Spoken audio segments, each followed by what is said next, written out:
Oke guys, kembali lagi di channel saya Hobiku Tani. Kali ini saya akan memberikan tips bagaimana caranya mempairkan Channa Asiatica.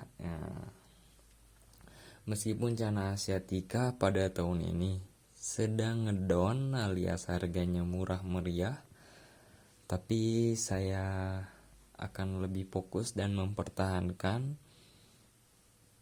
Yang intinya saya bukan hanya sekedar FOMO saja. Nah, oke, langsung aja ke intinya. Kali ini saya akan memberikan tips bagaimana buat kalian para pemula yang baru mulai breeding Channa.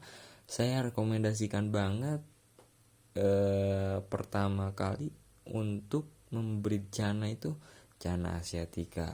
Di depan kamera saya ini sudah ada contoh Channa Asiatica yang berukuran jantannya ini Hegvin alias gondrong. Jantannya ini ukuran 30 cm dan betinanya 25 cm kurang lebihnya. Nah, tipsnya gimana caranya kalau abang-abangku yang mau beneran breeding Channa, oke, jangan bingung-bingung mikirin tanknya yang besar harus banyak. Nah, saya akan memberikan tips biar kalian tidak mengeluarkan budget yang banyak. Jadi gini caranya. Kalau kalian mempunyai tank yang ukuran kecil seperti ini contohnya, ukurannya di ukuran 60 cm kali 25, yang ini 80 40, dan yang sebelah ini 1 meter kali 40. Oke, tipsnya bagaimana? Kalau abang-abangku yang belum tahu cara membedain jantan dan betinanya, gampang banget. Saya akan memberikan tips dari segi fisiknya aja. Di sini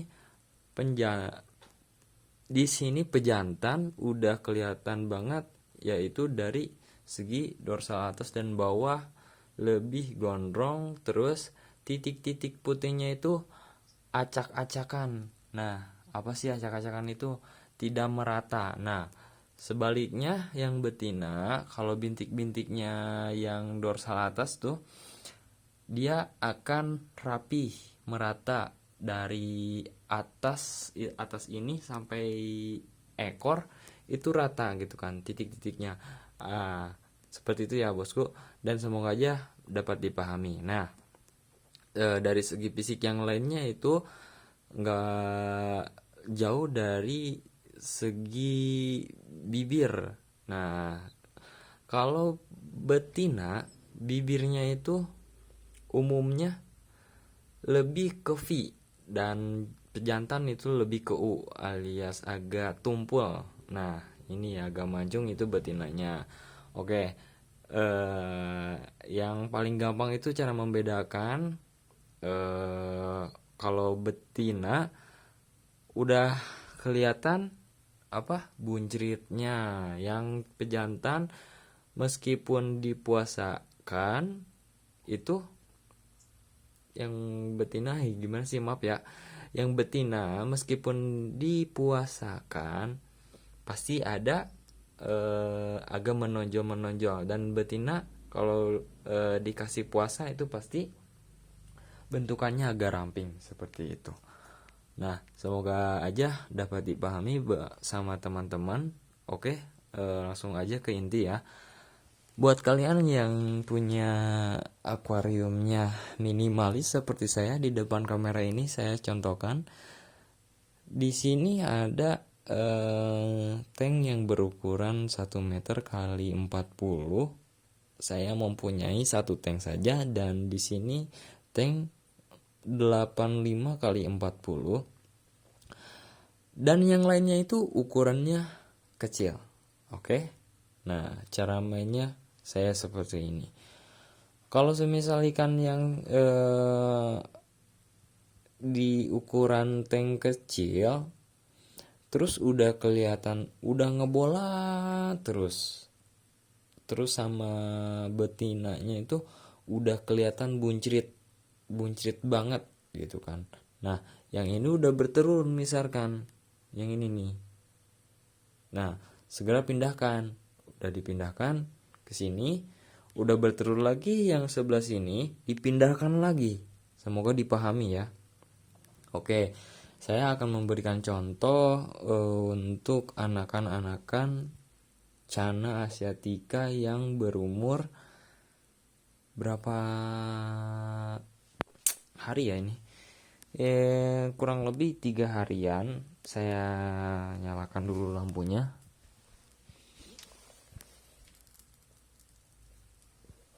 Dan buat teman-teman yang lagi membutuhkan ikan Channa asiatica khususnya, silakan di DM aja atau di komen.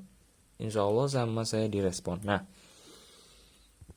ini dia Channa asiatica yang berukuran 0,00 cm mungkin ya. Ini baru netes banget dari 3 hari keluar sampai sekarang. Nah, caranya gimana? Cara yang paling langka, yang paling orang-orang gak tahu, saya kasih tahu lagi nih. Kalau semisal abang-abangku yang punya Channa asiatica terus bertelur gak punya air endapan, gampang banget caranya. Caranya seperti gimana? Bentar saya contohkan. Nah, di sini abang-abangku silakan siapkan aja yang namanya selang seperti ini, selang aerator. Selang aerator ini silahkan masukkan ke sini, terus ambil air yang ada di dalamnya, yang ada telurnya gitu kan. Terus masukin ke tank atau wadah-wadah yang mau dipindahkan telurnya, seperti itu. Dan jangan lupa sambil disedot airnya. Nah, si saringannya si sedotannya ini pakai saringan yang halus, nanti kotorannya bisa kefilter seperti itu. Semoga aja bisa dipahami dan ilmunya bisa dimanfaatkan juga sambil dipraktekkan juga. Silahkan abang-abangku ya. Nah, itu cara yang saya lakukan selama breeding, dan alhamdulillah jangan bingung-bingung sama air endapan. Ini dia buktinya udah netes. Nah, saya biasanya kalau memisahkan telur itu di tank yang berukuran seperti ini.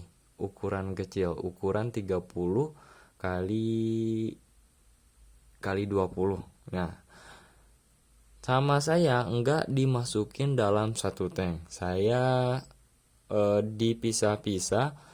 Dalam satu indukan itu semisal ada 1.000 telur nih ya, saya pisahkan di tank yang berukuran 30 kali 20 di 3 tank gitu kan. Jadi 1.000 dibagi 3 tank. Nah, yang pastinya abang-abangku ya akan maksimal ya kurang lebih 80-90% ikan netes. Nah, pas begitu ikan netes, jangan lupa abang-abangku sekalian, pas begitu ikan netes, baru netes, jangan lupa sama alat ini dia. Ini yang paling penting. Ini yang namanya apa? Alat ini namanya kapas alias korek kuping. Nah, korek kuping ini gunanya apa? Gunanya saya akan contohkan bentar. Gunanya untuk mengambil telur-telur yang tidak menetas alias yang busuk. Contohnya yang busuk di depan kamera ini saya contohkan dulu bentar. Saya buka dulu tutupnya. Nah, setelah dibuka, nah, oke, bentar.